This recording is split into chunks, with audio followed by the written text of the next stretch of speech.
오늘 주시는 말씀은 호세아서 2장 14절에서 23절 말씀입니다. 호세아서 2장 14절에서 23절 말씀입니다.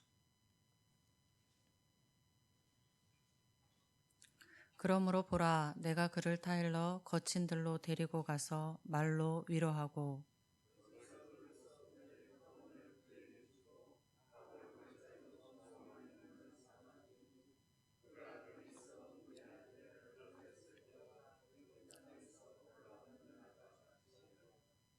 여호와께서 이르시되 그 날에 내가 나를 내 남편이라 일컫고 다시는 내 바알이라 일컫지 아니하리라.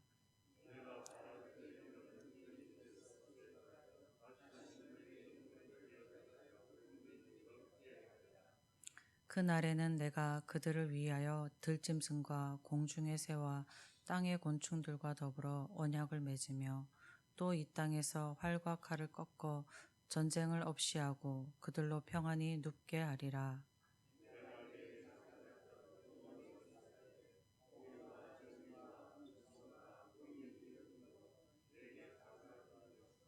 진실함으로 내게 장가 들리니 내가 여호와를 알리라.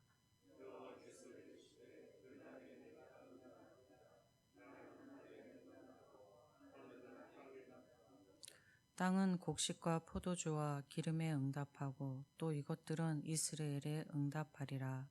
내가 나를 위하여 그를 이 땅에 심고 긍휼히 여김을 받지 못하였던 자들을 긍휼히 여기며 내 백성이 아니던 자에게 향하여 이르기를 너는 내 백성이라 하리니 그들은 이르기를 주는 내 하나님이시니이다 하리라 하시니라.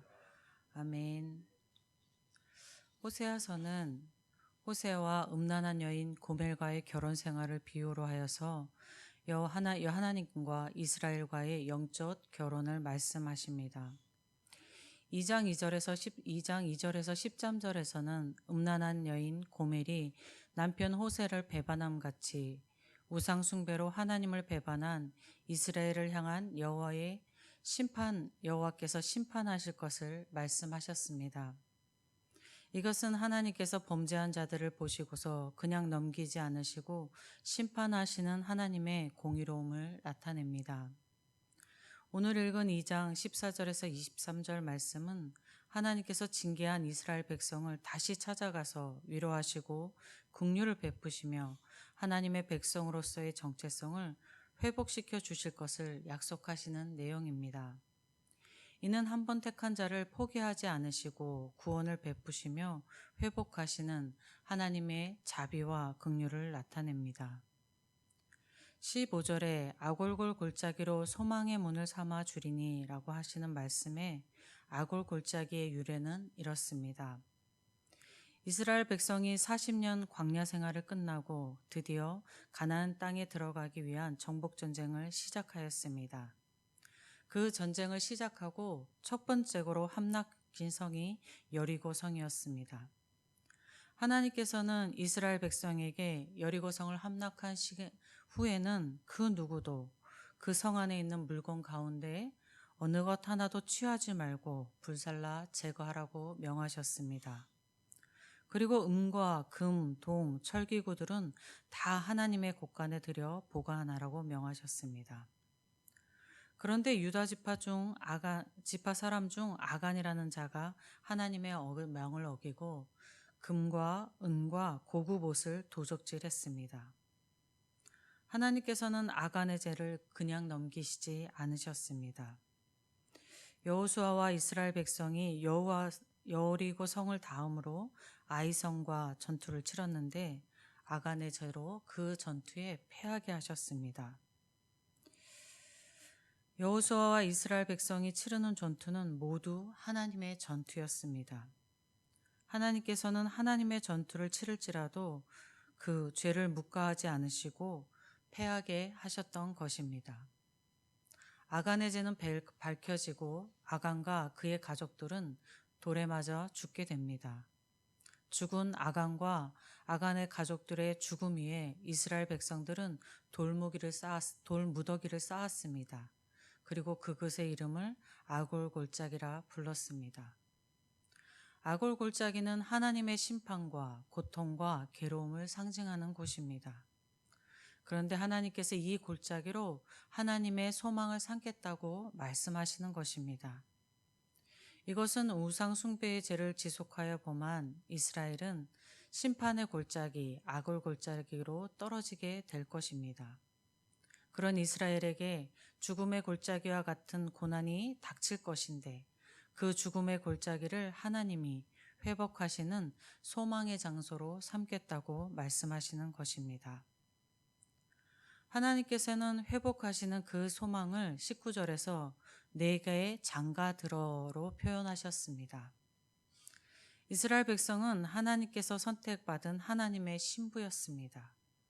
그러나 그들은 하나님을 배반하고 우상 숭배하므로 하나님과의 결혼 관계를 깨뜨렸습니다. 고멜이 음란하여 남편을 배반한 것과 같이 이스라엘 백성들이 하나님을 배반한 것입니다. 이전에 결혼하였던 그 결혼 관계는 깨어졌습니다. 그런데 이스라엘에게 하나님이 내게 장가들 것이라 말씀하시는 것은 이전의 결혼 관계가 깨어졌던 그 결혼이 없었던 것처럼 새로운 존재처럼 여기며 결혼하겠다라고 말씀하시는 것입니다. 그러면서 하나님께서는 공의와 정의와 은총과 긍휼로 결혼하겠다 하셨습니다. 앞에서도 말씀드렸지만 공의와 정의는 범죄한 자를 징벌하시는 하나님을 나타냅니다. 은총과 긍휼을 죄를 용서하시고 불쌍히 여기셔서 회복하시는 하나님을 나타냅니다. 공의와 정의 그리고 은총과 긍휼은 어찌 보면 상반되는 것과 같습니다. 서로 상반된 공의와 정의도 하나님께 있는 것이고 은총과 긍휼도 하나님께 있는 것입니다. 하나님과 결혼한 우리 그리스도인도 하나님은 공의와 정의, 은총과 긍휼로 우리와 관계하십니다. 그리스도인 중에는 징벌에 대한 두려움을 안고 사는 사람들이 있습니다. 이는 공의와 정의의 하나님을 알기 때문입니다. 또 그리스도인 중에는 은혜에 집중하는 사람들이 있습니다.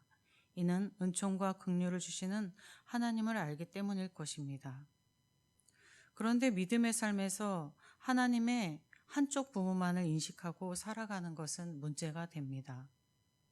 공의와 정의의 하나님만을 생각하여서 그 신앙의 삶이 징벌에 대한 두려움만이 있어서는 안 될 것입니다. 혹시 이런 사람이 있다면 이들은 죄를 용서하시는 은총과 긍휼을 베푸시는 하나님을 생각해야 할 것입니다. 또 죄 용서의 은혜와 긍휼을 주시는 하나님만을 생각하며 그 신앙의 삶에 은혜 받기만을 바람만이 있어서도 안 될 것입니다. 이런 사람이 있다면 죄범함에 징벌하시는 공의와 정의의 하나님을 생각해야 합니다. 여러분과 저는 하나님의 공의와 정의 앞에 자신의 죄를 살피며 살면서 은총과 긍휼로 용서하시고 회복하시는 하나님의 은혜를 누리며 살기를 축원드립니다. 잠시만 눈을 돌려도 하나님을 바라보던 우리의 삶이 흐트러지는 것은 일수입니다. 하나님을 향한 시선이 흔들림 없이 살아가는 여러분과 제가 되기를 축복드립니다. 아버지 하나님 감사합니다. 우리가 하나님 앞에 어찌 살아야 하는가? 나는 하나님을 어찌 보며 살아야 하는가? 다시금 새길 수 있는 시간을 주셔서 감사합니다. 우리의 범죄함에 하나님은 공의와 정의를 나타내시고 우리의 아버지 하나님 우리의 죄 가운데에서 하나님은 은총과 긍휼로 회복하기를 원하십니다. 우리는 우리의 삶을 살피고 하나님 앞에 하나님의 공의와 정의 앞에 그리고 하나님의 은혜와 은총 앞에 온전히 살아가는 저희가 되게 하여 주시옵소서.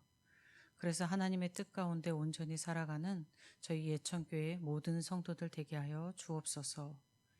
이루시는 하나님께 감사드리며 우리 주 예수 그리스도의 이름으로 기도드립니다. 아멘. 하늘에 계신 우리 아버지의 이름을 거룩하게 하시며 아버지의 나라가 오게 하시며 아버지의 뜻이 하늘에서와 같이 땅에서도 이루어지게 하소서. 오늘 우리에게 일용할 양식을 주시고 우리가 우리에게 잘못한 사람을 용서하여 준 것 같이 우리 죄를 용서하여 주시고 우리를 시험에 빠지지 않게 하시고 악에서 구하소서. 나라와 권능과 영광이 영원히 아버지의 것입니다. 아멘. 이 시간 기도할 때에 우리 예천교회를 위해서 기도하겠습니다. 하나님의 빛을 비추는 교회 되게 하여 주시옵소서. 하나님의 뜻을 행하는 교회 되게 하여 주십시오 하고 기도하겠습니다. 그리고 우리 예천교회의 환우들을 위해서 기도하시고 위임 목사님과 부교육자들의 영육의 강건함을 위해서 기도하여 주십시오. 그리고 우리 당회원들과 항존 지부자들의 하나님의 뜻 가운데 하나님의 일을 잘 감당하시는 하나님의 일꾼들 되게 하여 주십시오 하고 기도하겠습니다. 그리고 우리 예천지국을 위해서 기도하고 우리 나라를 위해서 기도하고 세계 곳곳에 주님의 복음 전하는 믿음의 선교사들 위해 아버지 하나님의 능력이 임하기를 기도하고 복음이 전파되기를 위하여 기도하고 그리고 그 가족들을 위해서 기도하겠습니다. 우리 주님의 이름 한번 부르고 함께 기도하겠습니다.